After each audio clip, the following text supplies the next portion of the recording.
ஆண்டவராகிய இயேசு கிறிஸ்துவின் நாமத்தில் காலை வாழ்த்துக்கள். இன்றைய மன்னா, அவர்கள் ஜெபம் பண்ணின போது அவர்கள் கூடியிருந்த இடம் அசைந்தது. அவர்கள் எல்லாரும் பரிசுத்த ஆவியினால் நிரப்பப்பட்டு தேவ வசனத்தை தைரியமாய் சொன்னார்கள். அப்போஸ்தலர் 4:31. பாருங்கள், இந்த சம்பவம் நம்ம எல்லாருக்கும் தெரிஞ்ச சம்பவம் தான். எல்லா பேதுருவையும் யோவானையும் சபை நடுவில் நிறுத்தி அவங்க கேட்டபோது அவங்க தைரியமாக பரிசுத்த ஆவினால் நிரம்பி தைரியமாக சொன்னதை பார்த்து ஆச்சரியப்பட்டு அவர்களை இனிமேல் இயேசுவின் நாமத்தை நீ போதிக்கூடாதுன்னு எச்சரித்து அனுப்பிவிட்டாங்க. அவங்க தங்களை சார்ந்தவர்களிடத்தெல்லாம் இந்த விஷயத்த சொல்கிறாங்க. உடனே அவர்களெல்லாம் ஒருமனப்பட்டு தேவனை நோக்கி சத்தமிட்டு ஜெபிக்கிறாங்க. பாருங்கள், 24ஆம் வசனத்தில் ஆண்டவரை முதலாவது மகிமைப்படுத்துகிறாங்க.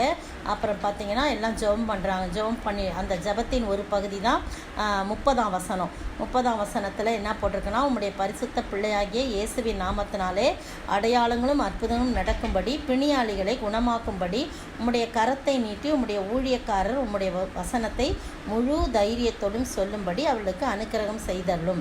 முழு தைரியத்தோடு அவங்க சொல்லணும். ஆண்டவரே, அவங்க அச்சுறுத்தலுக்கு அவங்க பயமுறுத்தலுக்கெல்லாம் பயப்படக்கூடாது அப்படின்னு சொல்லி நல்லா அவங்க எல்லாரும் சேர்ந்து ஒருமனப்பட்டு ஜெபிக்கிறாங்க.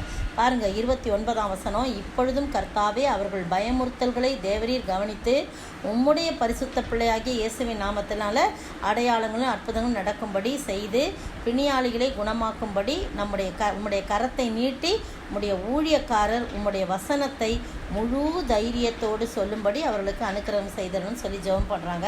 ஜெபம் பண்ணி முடித்த உடனே ஜெபம் பண்ணின போது அவர்கள் கூடியிருந்த இடம் அசைந்தது.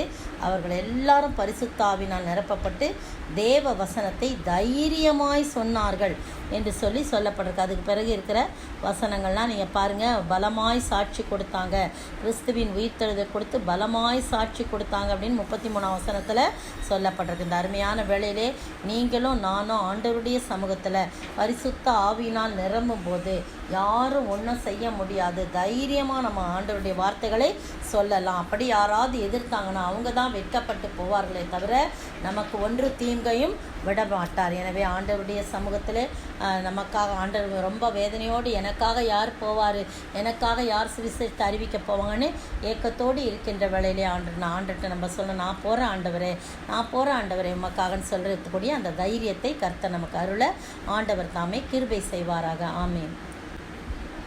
எமது காரியமாகவே யாரை அனுப்பிடுவே என்றவர் அழைக்கும் இன்ப சத்தம் என்னுள்ளம் தோனிக்குதே.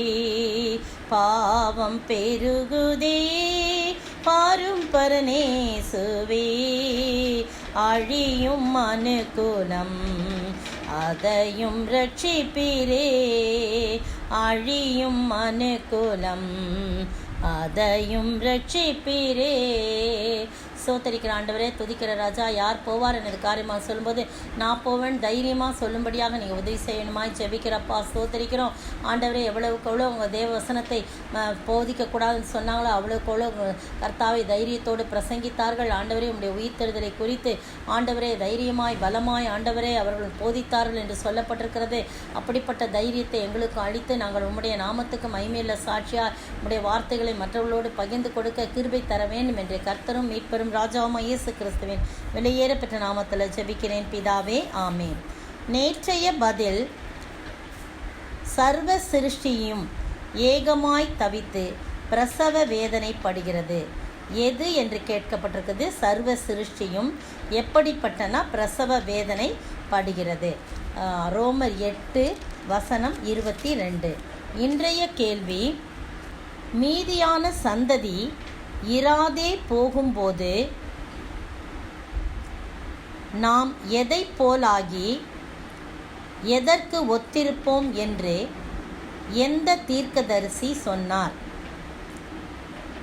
மீதியான சந்ததி இராதிருந்தால் நாம் எதை போலாகி எதற்கு ஒத்திருப்போம் என்று எந்த தீர்க்கதரிசி சொன்னபடி நடந்தது?